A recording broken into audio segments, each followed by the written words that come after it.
Binilhan pa ako yung daddy ng bagong shoes. Wait, may bago pa. Wait, mas bumili pa kami ng bagong bag. Alam niyo ba ako ng brand nun? Louis Vuitton. At ako pa yung unang nag-may-ari dito sa Pilipinas. At saka wait, ang hair. Tingnan yung hair ko. Yung medyo curly na. Pinaayos ko din sa kahapon. Ano pa nga ba? Wristwatch ko, diba? Bago.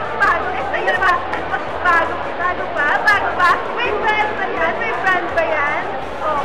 Ano, may hihilit ka ba? Oo, meron. Ano? Yung ano? Tutugalaw ngayon. Laki na kinikita ako. Nananalo na ako 20,000. Hindi ko alam kung bibili ko sa 20,000. Laki niyan, pre. Dami ka doon mabibili. Laki ka lang lang. Pero, sa laki ng kaya, hindi mo ba naisipang tumulong sa ibang tao? O hindi mo lang obligasyon yung mga mahihirap na yun. Kaya nga tayo mayroong mga governor, congressman, senator, wala naman silang ginagawa eh. So ka ba kukuha ng trabaho nila? Bagay.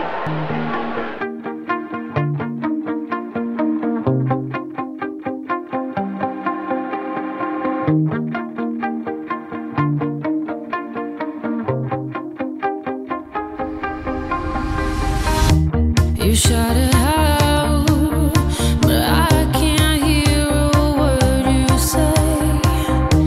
I'm talking loud, not saying much. For studies, alam naman natin na ang PWTN ay may layunin tulungan ang mga estudyante sa lahat. Hindi nakapag-aral at hindi makakapagkain. Wala mga pera at kapos na buhay. Tulad na lang ng mga natulungan natin sa tatlong fieldwork na at tapos na. W for work. Dahil sa mga fieldwork na binibigay sa amin, natuto ako maging hardworking at dahil dito naging responsible ako lagi. For time management, after any meeting, I learned the time rule. Siyempre, the earlier the better.